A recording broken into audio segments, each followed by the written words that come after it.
기둥이 될 수 있도록 기도해 주시기 바랍니다. 말씀 같이 보도록 할까요? 오늘 아이들을 생각하면서 그리고 어른들에게 좀 부탁하고 싶은 마음이 있어서요. 창세기 말씀 우리 계속 보고 있었는데 우리 창세기 말씀 함께 보도록 하겠습니다. 오늘 같이 보셔야 할 말씀은 창세기 37장 1절에서 11절까지 말씀인데요. 그 중에서 5절부터 11절까지만 함께 보도록 하겠습니다.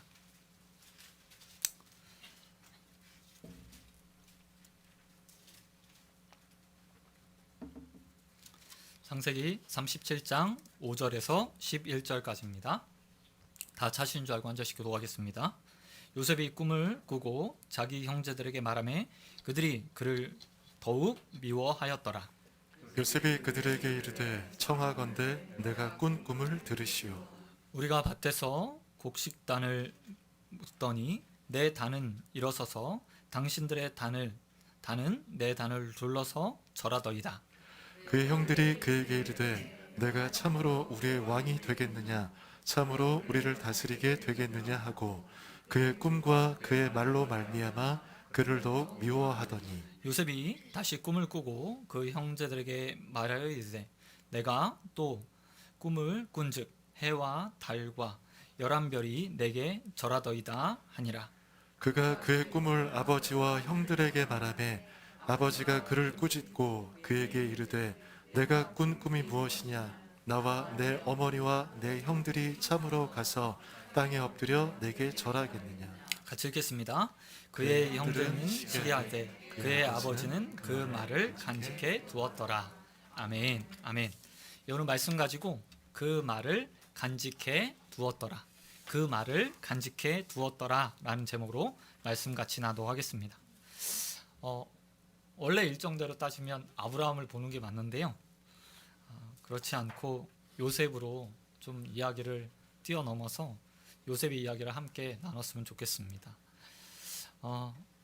같이 말씀 나눌 수 있는 기회들이요 점점 이렇게 줄어드는 것 같아요. 기도해 주셨던 것처럼 소원교회를 이제 정하고 이제 기도하면서 준비하고 있습니다. 상가들을 보면서요 어느 교회가 좋을까 마음에 품은 교회가 생겼어요. 그 장소가 생겼는데 좀 어려운 것 같아요. 왜냐하면 두 가지 때문인데요. 하나는 제가 교회를 하는 데 있어서 하나님께서 분명히 책임지실 거라 나는 마음이 있거든요. 예, 경제적으로 어려움 없이 하나님께서 분명히 채워주실 거라는 믿음이 있는데 장소를 보면요. 장소 너무 마음에 들어요. 근데 장소를 볼 때마다 그 앞에 믿음이 사라지는 거예요. 정말 이거 책임지실 수 있을까? 아직도요. 기도가 필요하고 믿음이 부족한 것 같아요. 여러분 하나님께서 참 너무 좋다 라는 마음이 든 장소가 경제적으로도 하나님께서 분명히 붙들어 주실 거다라는 믿음까지 더 주셔서 그 가운데 그것들을 계약하고 시작할 수 있도록 위해서 기도해 주셨으면 좋겠어요. 그리고 또 한 가지는요. 1월이 되면 무조건 예배를 시작하려고 합니다. 새해 첫날부터요. 새로운 교회를 기도처소로 하던 가정에서 예배드리던 아니면 장소를 빌려서 예배드리던 예배를 시작하려고 해요. 준비한 지 2년이 됐거든요. 전임을 사임하고 교회를 해야겠다라는 생각을 가진 지 2년이 돼갑니다. 그러니까 지난주가 딱 2년째 되는 주였어요.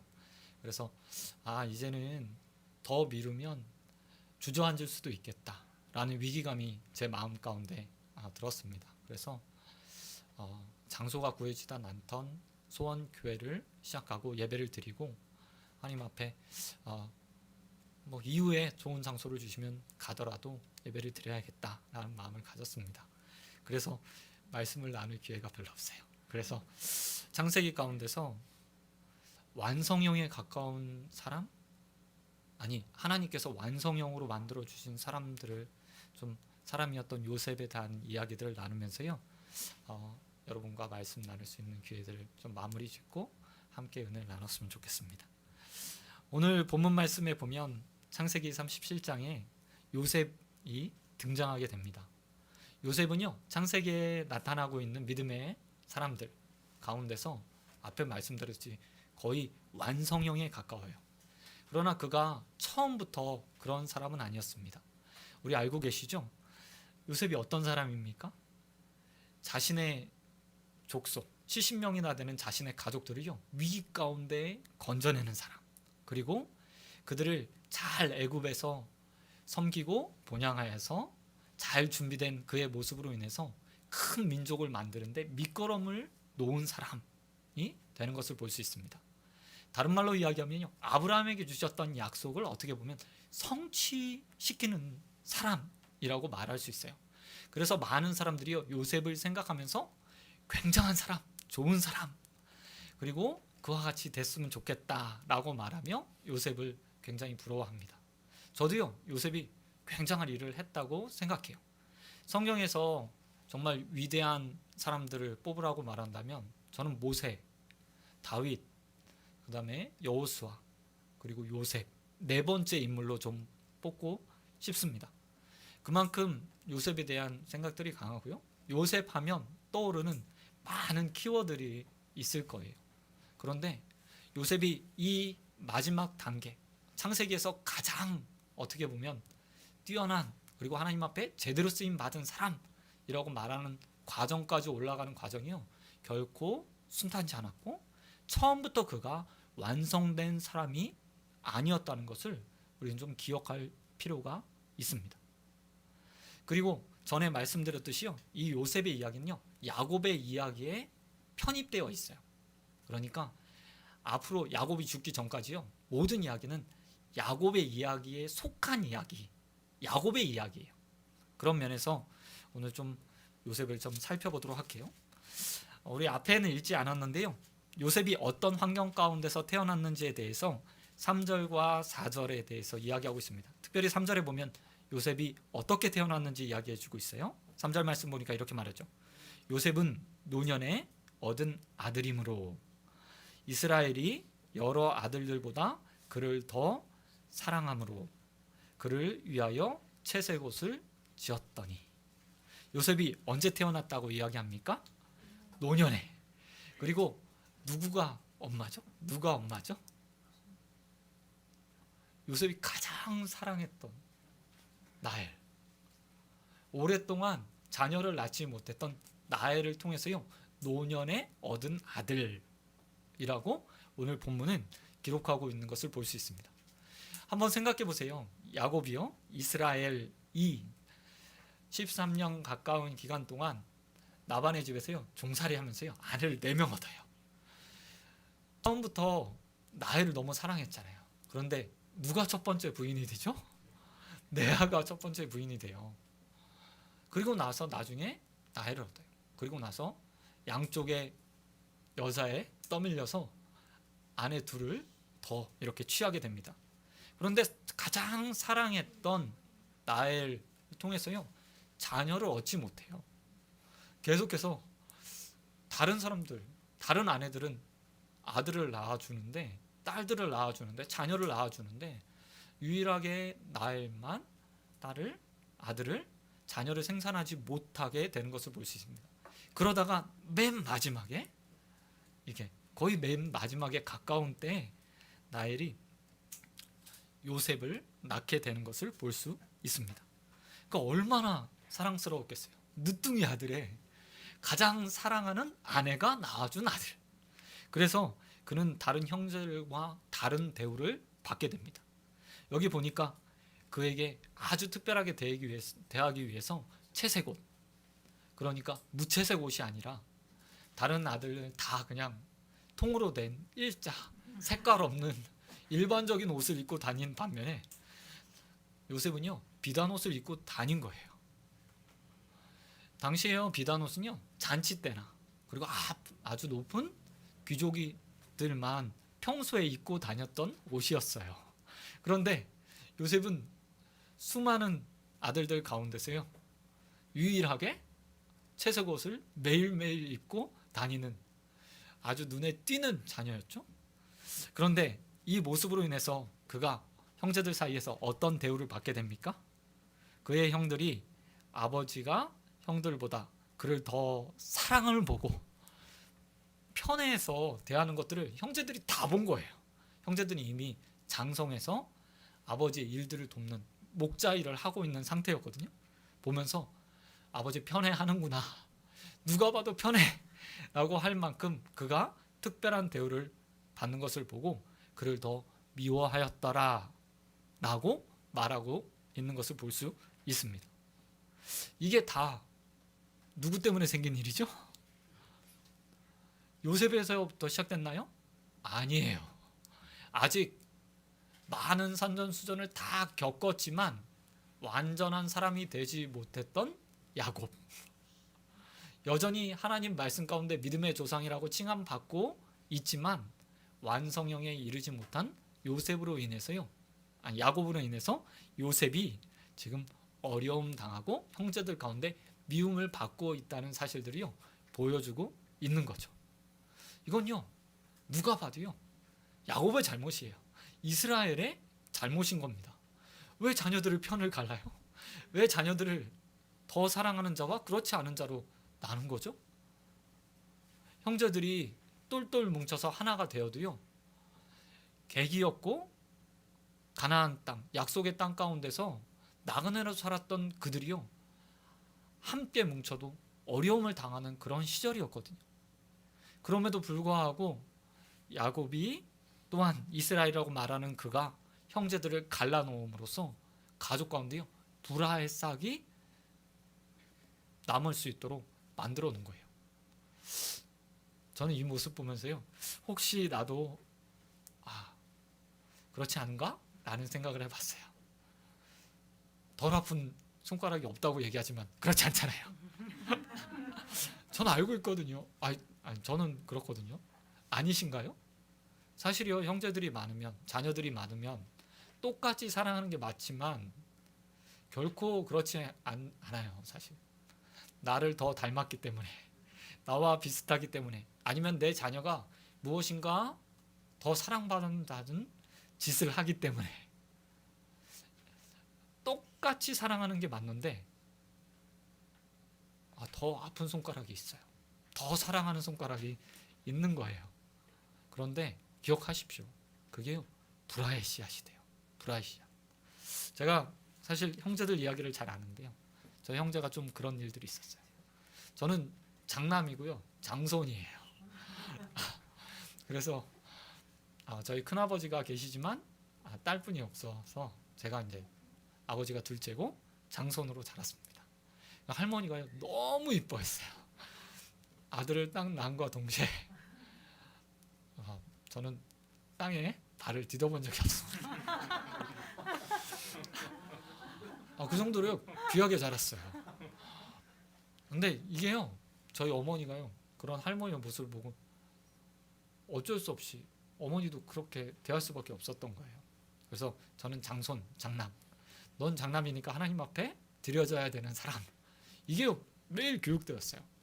근데 아무 생각이 없었던 제가요 20살이 넘어서 내 형제들 가운데 편애하는 마음으로 인해서, 내가 받는 대우로 인해서 상처와 아픔이 싹트고 있었다는 사실들을 알게 되었어요. 나중에 제 동생이요 아버지와 갈등 가운데서요 그렇게 말하더라고요. 나는 한 번도 사랑해 주지 않았으면서.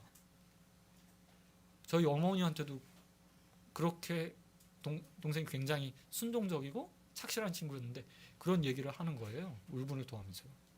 그 모습을 보면서 제가 생각했던 게 내 자녀들에게는 그런 아픔을 주지 말아야겠다. 편애하거나 누구를 더 사랑하는 마음으로 인해서 한 가정에서 자라는 가족들이 불화하고 분열하지만 않았으면 좋겠다라는 생각을 했거든요. 근데 안타깝게도 은율이 서율이 없으니까 더 사랑스러운 아이가 있더라고요. 그게 사람의 마음이 안타까운 일이죠. 그런데 여러분 기억하십시오.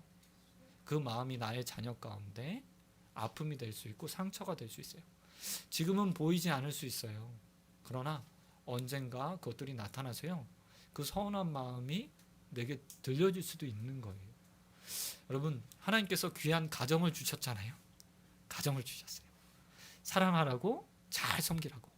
믿음의 가정 가운데서 우리 자녀들을 다음 세에 하나님 사람으로 만들어 가라고 자녀를 허락해 주셨어요. 그럼 편견 없이 대해 주시고, 동일한 사랑으로 대해 주시고, 동일한 사랑으로 기도해 주셔서 우리 다음 세대 자녀들을 잘 키워가셨으면 좋겠어요. 여러분, 난 다 키웠어, 우리 자녀들은 장성했어. 아니요. 저희 어머니가 저에게 늘 그러거든요. 아직도요. 뭐뭐 조심해라, 자조심해라. 뭐 할 때마다 그건 잘하고 있니? 또 확인하고 또 확인해요. 교회를 개척하는 가정 가운데요, 여전히 기도의 후원자면서 동시에요, 내 영원한 부모일 수밖에 없다는 사실들을요, 제가 발견하거든요. 얼마나 잔소리를 하시던지. 부모의 마음이요, 똑같아요. 여전히 난 편견 없이 대하고 있는 것 같지만 한쪽 마음이 기울어질 수도 있어요. 여러분, 그렇지 않은 가정 되기를 소원합니다. 그래서 우리 자녀들이, 우리 다음 세대들이, 또한 여러분의 사랑을 받고 자는 자녀들이 정말 갈라짐 없이 한 형제 되고 한 마음 되고 한 사랑으로 키워갈 수 있었으면 좋겠어요. 뿐만 아니라 교회 안에서도요, 우리 믿음의 자녀들이 그렇게 양육받을 수 있도록 우리 선생님들을 위해서 여러분 기도해 주시기 바랍니다. 우리 선생님들이 편견 없이요, 모든 아이들을 똑같이 그리스도의 마음으로 사랑할 수 있도록 위해서 기도해 주세요. 아이들이 왜 교회 나온 줄 아세요? 말씀이 좋아서요? 아니에요. 선생님 사랑 때문에 오는 거예요. 선생님 사랑이 고파서 오는 거예요. 이 시대 가운데 사랑이 없는 세대 가운데, 세상 가운데서요, 나에게 편견 없이 대해주고 언제나 베풀어주고 사랑해주는 선생님들이 있어서요, 정말 교회에 온대요. 우리 아이들 그렇게 사랑받을 수 있도록, 또한 우리 순빛교회가 다음 세대를 그렇게 사랑으로, 편견 없는 사랑으로 섬길 수 있도록 위해서 기도해 주시기 바랍니다. 여러분, 편견을 가운데서 사랑받고 자랐던, 애틋한 사랑을 받고 자랐던 요셉이요, 어떻게 성장하는지 보세요. 요셉은요, 잘못 유년기에, 아니 지금 말하면, 정확하게 말하면 청소년기에요, 잘못 성장했어요. 제가 앞에 요셉이 완성형이라고 얘기했잖아요. 그런데 그 요셉이요, 오랜 동안 사랑을 받다 보니까 지나친 편견의 사랑으로 인해서 그가 다른 사람들을 배려하지 못하는 자녀로 자라났다는 사실을요, 오늘 요셉의 꿈, 아니 요셉이 꿈을 형제들에게 떠벌리는 모습에서요 드러나고 있어요. 보시기 바랍니다. 5절 보니까 요셉이 꿈을 꾸고 자기 형들에게 말하매 그들이 그를 더욱 요하였더라 라고 말씀이 시작돼요. 이게 굉장히 중요한 표현이에요. 왜? 요셉의 꿈에 대한 이야기보다 그가 꿈으로 인해서 미움받았다 라는 사실들을 말해주고 있죠. 요셉이요, 우리가 생각하는 완벽한 사람이 아니다. 그가 온전한 형태 가운데 하나님 앞에 부름받은 것이 아니다 라는 것들을요 보여주고 있는 거예요. 그리고 우리는 그 가운데 이렇게 꿈꿀 수 있게 되는 거죠. 하나님이 부족한 요셉을 쓰셔서 그 민족을 세우는 일에, 그 가정을 구원하는 일에 세우셨다면 부족한 나도 쓰임받을 수 있다. 특별히 우리 다음 세대들 아이들도 쓰임받을 수 있다 라는 확신을 가지며 기도할 수 있게 된다는 겁니다. 얼마나 중요한지 모르겠어요. 왜냐하면 우리는 착각해요. 내가 잘 만들어지면, 내가 잘 다듬어지면. 옛날에요, 한국교회에 고지론이라는 이야기가 있었어요. 이게 뭐냐면요, 엘리트를 잘 만들어서 높은 곳에 올려놓으면 그들이 영향력을 가지고 복음을 많이 전파하게 될 거야 라는 생각을 가졌어요. 이게요, 한편으로 옳은 말이기도 하지만 틀린 말이기도 해요. 하나님이 잘 완성된 자들만 쓰시나요?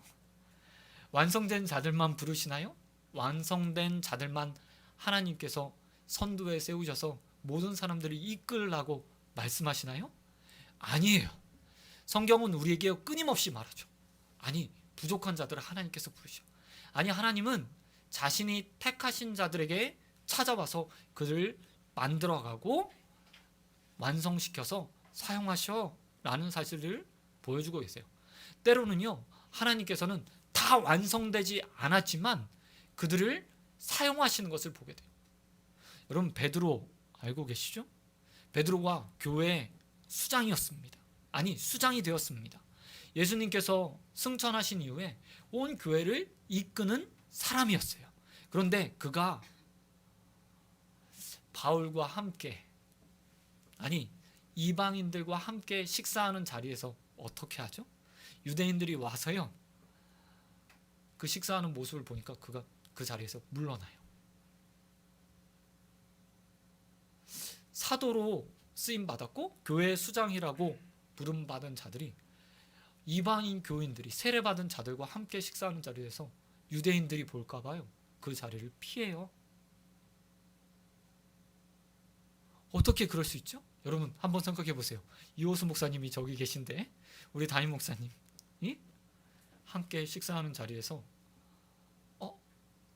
다른 사람들이 딱 왔다고 해서 우리 교인들이 창피해서, 아니면 어떤 사람과 특정한 사람과 식사하는 도중에 그 사람의 직업이나 허름한 남루한 모습 때문에 다른 사람들이 볼까봐 이목이 두려워서 피한다.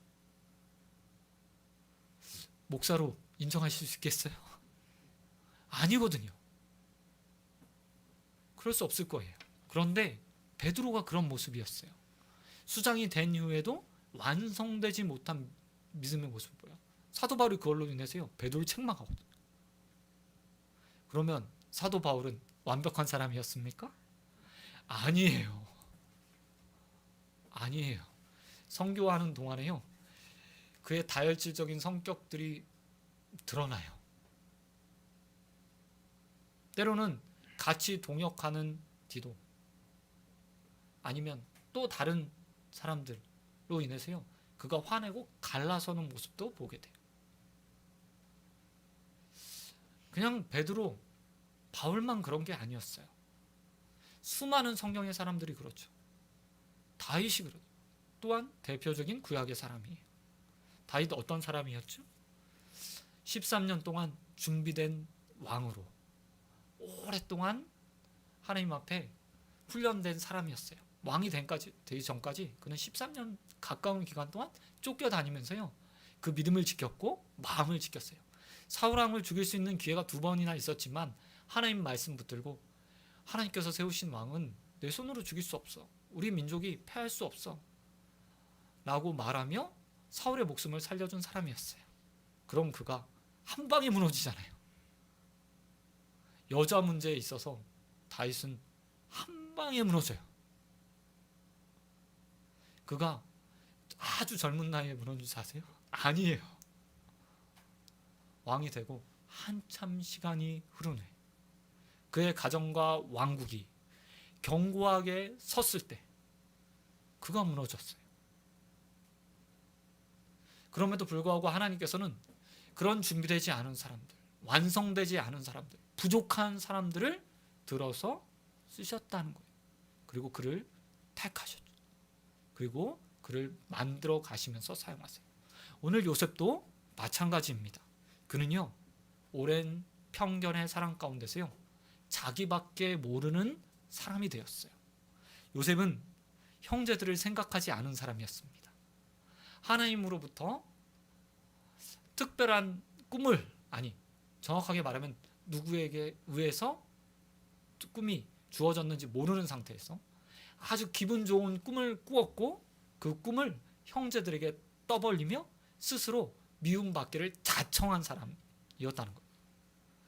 이전까지요, 아브라함 그리고 이삭, 야곱에게 하나님께서는 직접적으로 말씀하셨어요. 그에게 찾아오셨고 말씀해 주셨어요. 매일 말씀하신 건 아니에요. 드문드문 나타나셔서요, 갈 바를 알게 하시고 나아갈 방향을 알게 해주셨던 분이 하나님이었어요. 그런데 요셉의 시대에 오면서요, 하나님의 현현, 하나님의 나타나심, 하나님께서 하나님의 백성들에게 자신을 드러내신 방식들이요 확 바뀌어요. 그게 뭐냐면 바로 꿈이라는 방식으로 요셉에게는 나타나시는 걸 보게 돼요. 하나님께서는 요셉에게 꿈을 주셨습니다. 첫 번째 꿈은 우리가 잘 알고 있듯이 집단이 다 추수한 곡식단이 요셉의 곡식단에게 절하는 모습이었어요.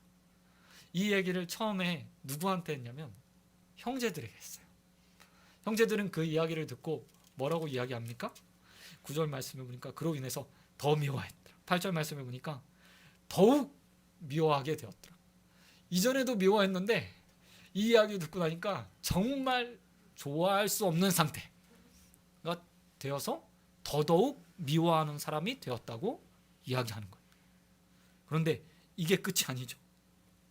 9절 말씀에 보니까 또 다시 하나님께서 요셉에게 꿈꾸게 하세요. 그리고 요셉은 그 꿈꾼 이후에 이제 형제들과 아버지, 어머니가 다 있는 앞에서 또 이야기해요.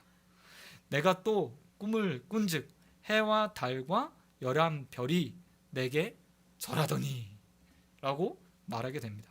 그러자 어떻게 됩니까? 이제는 아버지마저도 형제들마저도 그 꿈에 화를 내요. 아버지가 이야기하죠. 야, 그게 말이 돼? 우리가 너에게 절한다고? 상상할 수 없는 일이었거든요. 그러면 당시 가부장적인 사회에서 아버지가 아들에게 절을 한다? 말이 안 되는 거예요.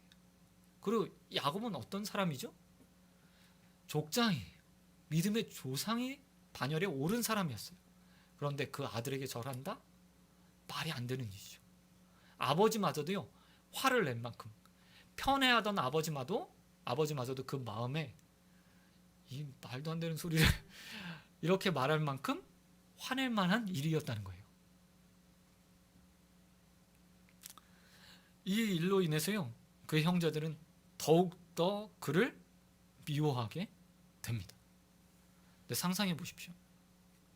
요셉이 얼마나 눈치가 없었으면 이렇게 꿈 이야기를 했겠어요. 얼마나 아나무인으로 자랐으면, 아버지의 사랑이 얼마나 컸으면 형제들의 마음을요 전혀 헤아리지 못할 만큼 그냥 어떻게 보면 막대 먹은 청소년으로 자란 거예요. 요셉에게 있어서요 오로지 자기의 좋은 것, 자기의 기쁜 일, 요셉은 언제나 자기의 좋은 것, 그것들을 생각했고요. 다른 사람의 마음은 어떻게 보면 안중에도 없었어요. 그래서요 너무나 좋은 꿈이 자기에 딱 들어오자 내가 이런 사람이야. 내가 앞으로 이렇게 될 것 같아. 그게 하나님으로부터 왔는지를 확신했는지 모르지만 그는 딱 그 꿈을 붙들고 떠벌렸어요. 형제들을 마음 한번 생각해 보세요. 안 그래도 미워 죽겠는데 아버지 사랑 독차지하는 것 때문에 자기네들은 매일같이 양을 치며 먼 곳에 나가서 아버지 양을 돌보고 허드렛 일 하고 있는데 엄마 옆에서, 아버지 옆에서 맨날 텐트 안에 있으면서 한량처럼 지내면서 채색 옷 입고 있는 그가 나에게 와서 정말 가족 서열을 다 뒤집는 이야기를 하고 있는 거예요. 그러니 안 미울 수 있겠어요?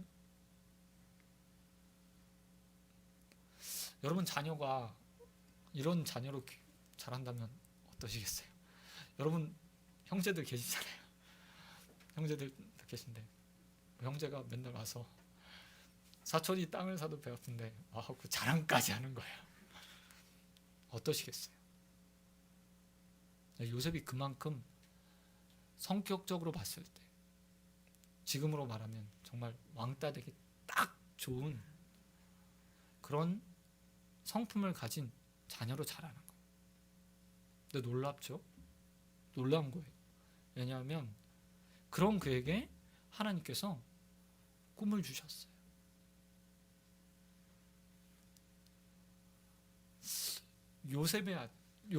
요셉이 다른 사람들보다, 다른 형제보다 뛰어난 사람이 아니었습니다. 나중에 이집트로 팔려가서요 그가 여자에게 이렇게 게임 받잖아요. 왜 그랬죠? 너무 잘생겼어. 곱상하게 생겼어. 남자다움보다 그는 아름다움을 가진 소년이었어. 형제들은요, 훨씬 더 나은 자들이 있었어요. 그들의 형제 중에 호전적인 자녀들이 있거든요. 네이 같은 사람들.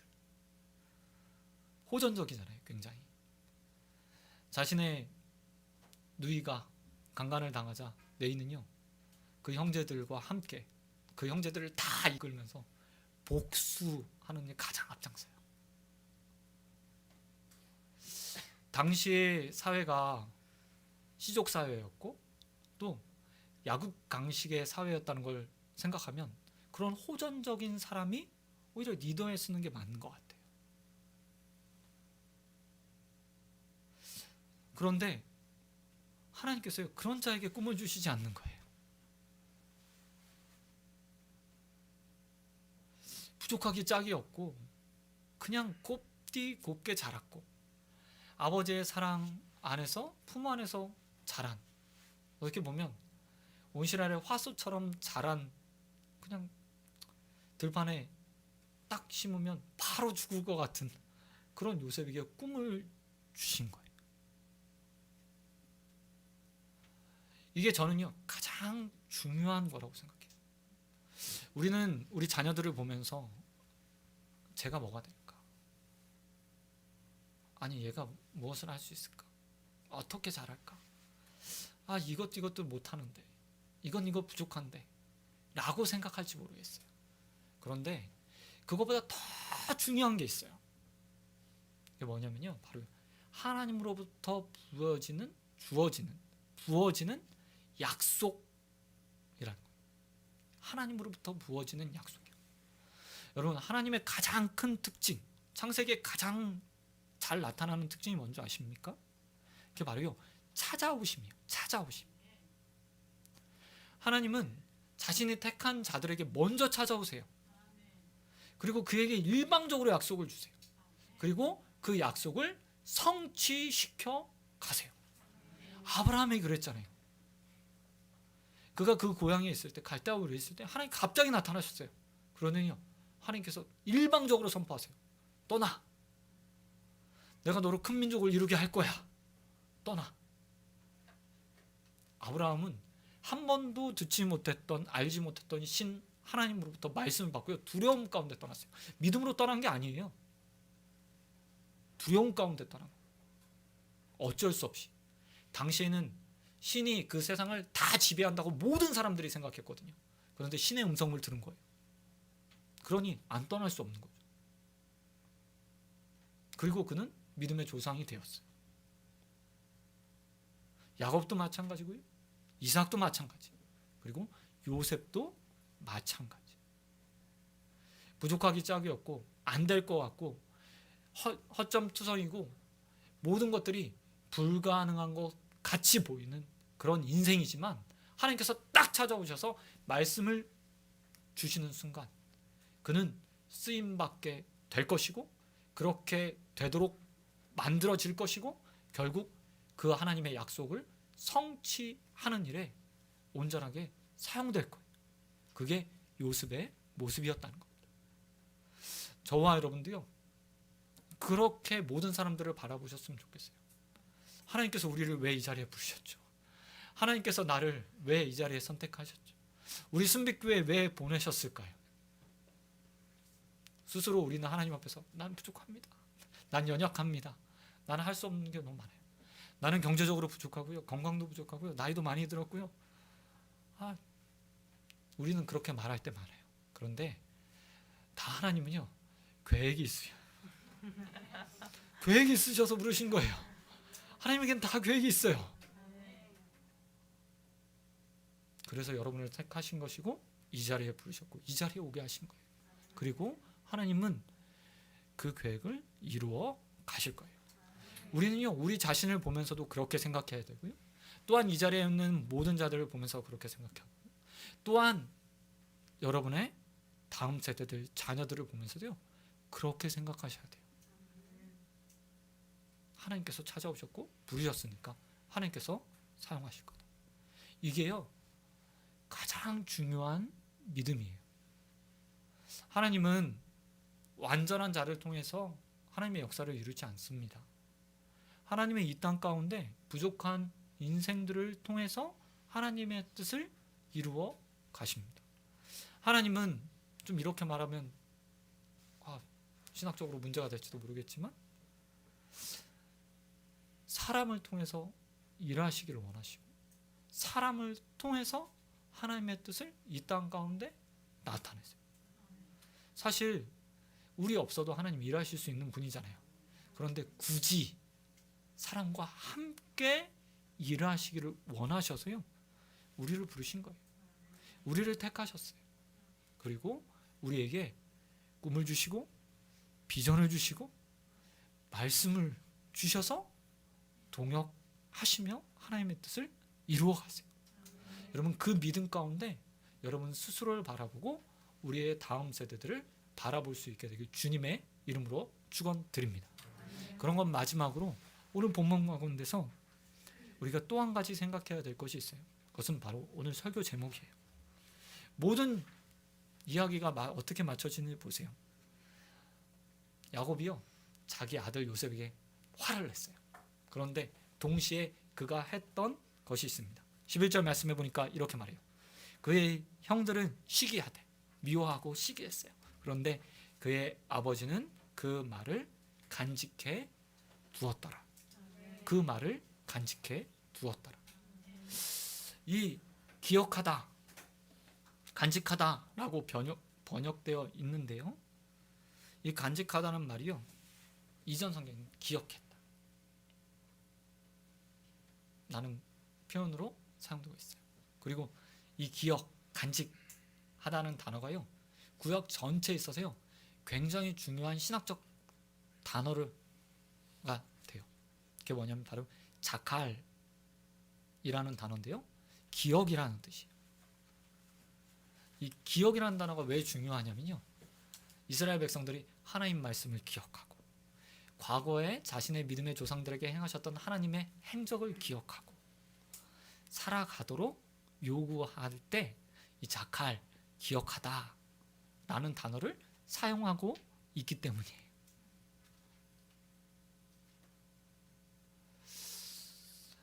야곱은 요셉이 꿈을 들으면서요. 얼토당토 않는 이야기, 아니 형제들에게 더 미움을 사는 그의 모습들을 보면서 어쩌면 대신 화를 내줬을지도 모르겠어요. 그런데 동시에 그의 마음 가운데 어떤 생각이 들었냐면 하나님께서 요셉에게 무엇인가 뜻들을 주시는 것은 아닌가? 한 번도 아니고 두 번씩이나 비슷한 꿈을 주셨다면 하나님께서 그에게 어떤 계획과 뜻을 가지고 계신 것 아닌가? 라고 기억하고 마음에 품고 그것들을 생각하고 있었다는 거예요.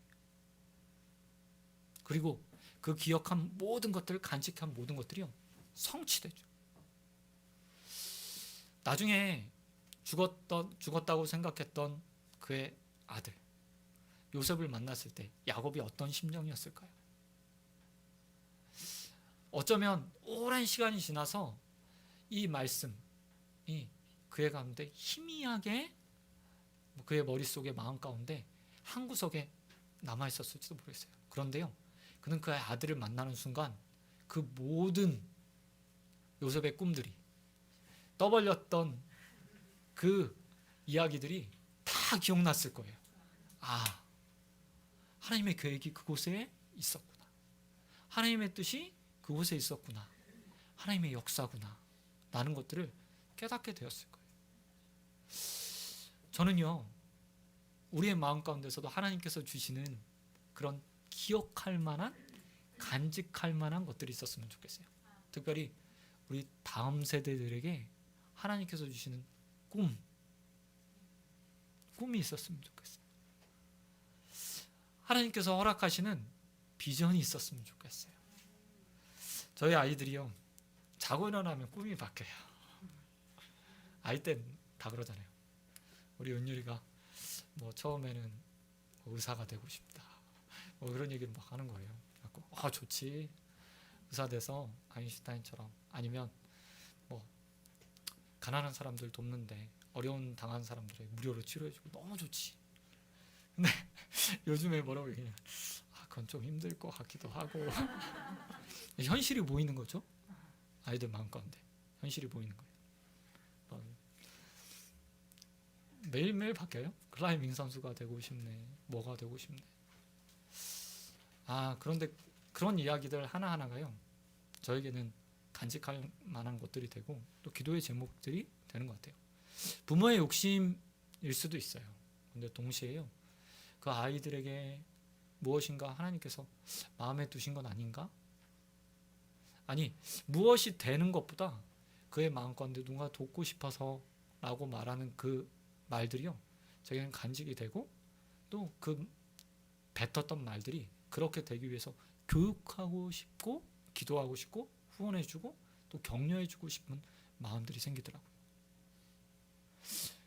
자녀들을 보면서 여러분은 어떻게 바라보십니까? 마음에 이런 아이가 됐으면 좋겠다. 아니, 그 아이가 말했던 것들이 혹시 내 마음 가운데 이렇게 간직된 것들이 있습니까?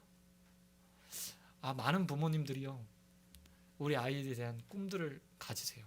근데 아이의 생각, 아이의 마음, 하나님으로부터 주어진 아이에게 주시는 감동들이 있잖아요. 그것보다는 부모의 욕심으로 아이들을 설계하고 계획하고 아이들을 만들어 가려고 많이 노력해요. 그런데 우리 잘 알잖아요.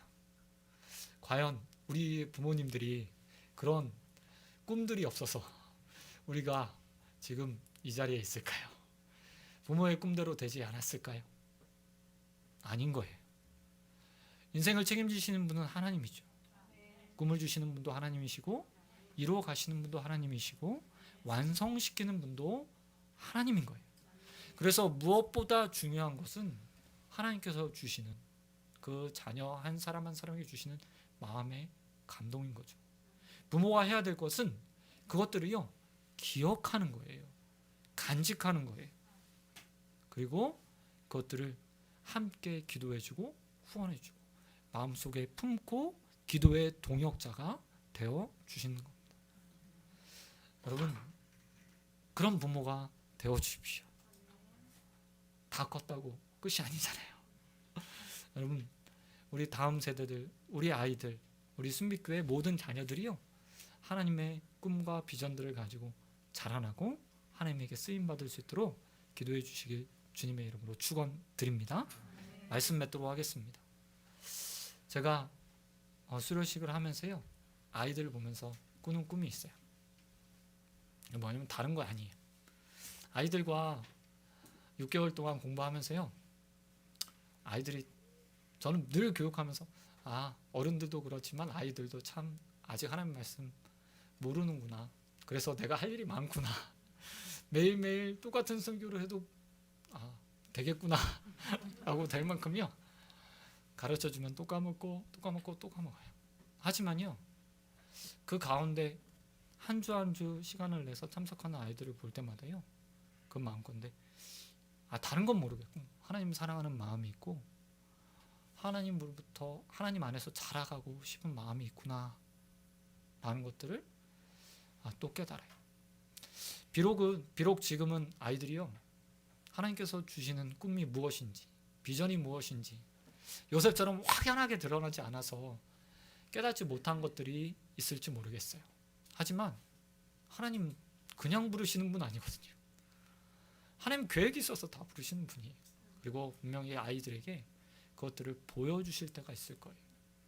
여러분, 그것들이 속히 부어질 수 있도록 여러분 기도해 주세요. 지금은 내 눈에 부족해 보일지 모르겠어요. 하지만 하나님의 손에 붙들리면 반드시 귀하게 쓰임 받을 겁니다. 우리 믿음의 선배들이, 우리 이전 세대들이 해야 될 것은 그것들을 간직하는 거예요. 아이들에게 주시는 말씀, 아이들에게 주시는 마음, 아이들에게 주신 비전, 그것을 네가 뭐 그 성적으로 어떻게 라고 하는 게 아니라 저게 하나님께서 주신 것이 아닌가라고 묵상하고 기도하고 후원해주고 칭찬해주고 섬겨주는 거. 그래야 그 가운데 하나님의 뜻이 그 아이들을 통해서 속히 이루어져요. 여러분 그런 기도의 후원자가 되어 주십시오. 그리고 우리 자녀들이 여러분 요셉처럼 되었으면 좋겠어요. 가족을 구원하는 자, 민족을 구원하는 자, 한 사회를 변화시키는 자, 직장을 변화시키는 자, 교회를 변화시키는 자. 그렇게 쓰임 받아서 한국 교회의 미래가 없다고, 암울하다고, 유럽 교회처럼 될 거라, 유럽 교회처럼, 서구 교회처럼 될 거라고, 100년 안에 어쩌면 텅텅 비는 교회가 많을 거라고 말하는 그 학자들의 이야기가요, 틀렸다는 것이요, 우리 아이들을 통해서 증명되기를 바래요. 하나님도 그걸 원하실 거예요. 여러분 그 일들을 위해서 함께 기도해 주시고 함께 동역해 주시고 함께 힘써 주시는 우리 순빛교회 모든 성도들이 되어지길 주님의 이름으로 축원드립니다. 아멘. 이 시간